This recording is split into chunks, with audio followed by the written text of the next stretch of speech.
the two economic indicators that we typically look at when we look at the health of our economy are inflation, which is the cost of goods. And then the other big number that we look at is unemployment, which is obviously the number of people who are not, the percentage of people who are not working right now. So those are, when we look at historically speaking and what we're looking at to look at the future of our economy, those are the two indicators that we typically look at.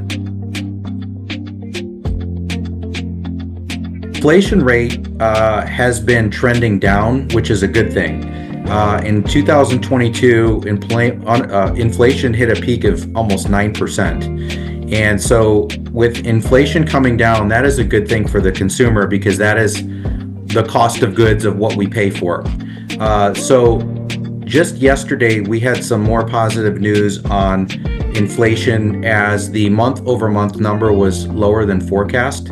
So the Federal Reserve wants a benchmark of 2% on inflation, and we're getting close to that. We're about 3% year over year. So we're heading in a downward direction, which is good for consumers.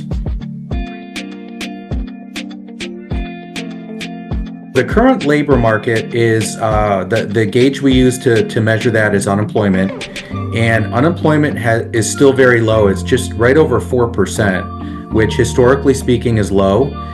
We've had low unemployment for a number of years now, so that bodes well for our economy moving forward because that means that people who want to work can go out there and find a job. So typically when we see unemployment over 6%, it becomes a concern that we might be heading into a recession. But right now, unemployment is still at a very low level.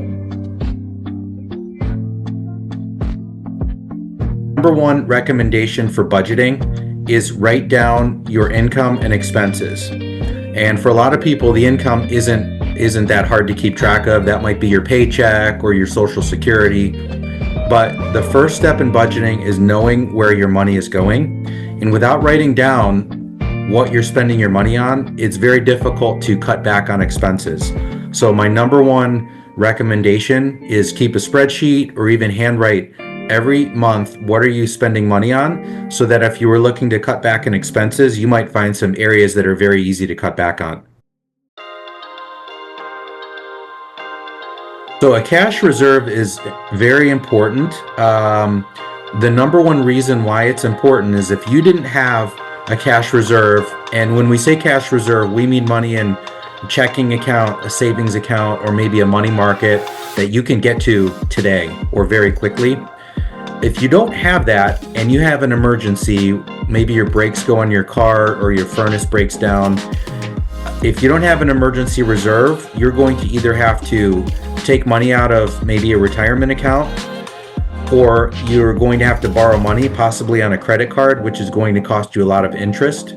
And so having a cash reserve is very critical. When we look at how much we should keep in a cash reserve, we typically recommend 3 to 6 months of living expenses. So if your living expenses are $3,000 a month, we recommend keeping maybe $9,000 to $18,000 in an emergency reserve. So 3 to 6 months is our benchmark.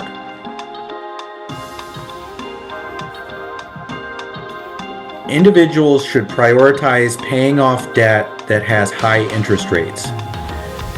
Typically, if you have credit card debt, you want to start paying that off and make that a priority because typically credit card interest rates are very high, 18, sometimes up to 21%. So you want to prioritize paying off higher interest rate debt that you have. And then maybe once credit cards are paid off, you can look at maybe car loans might be at 6-7% or your mortgage, but you definitely want to prioritize paying off any kind of credit card debt that is out there because credit cards typically have extremely high interest rates for borrowing.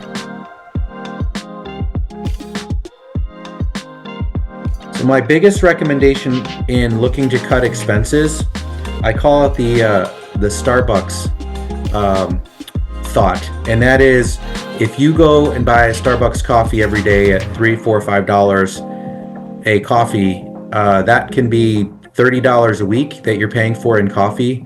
Whereas if you make your own coffee at home, you're going to save a lot of money. So things like cutting back on what I call things you could do for cheaper. So like Starbucks is a good example. Another area that we see a lot of excess spending is on streaming services, whether that's on our phone or our televisions. How many streaming services do we have, and do you utilize those anymore?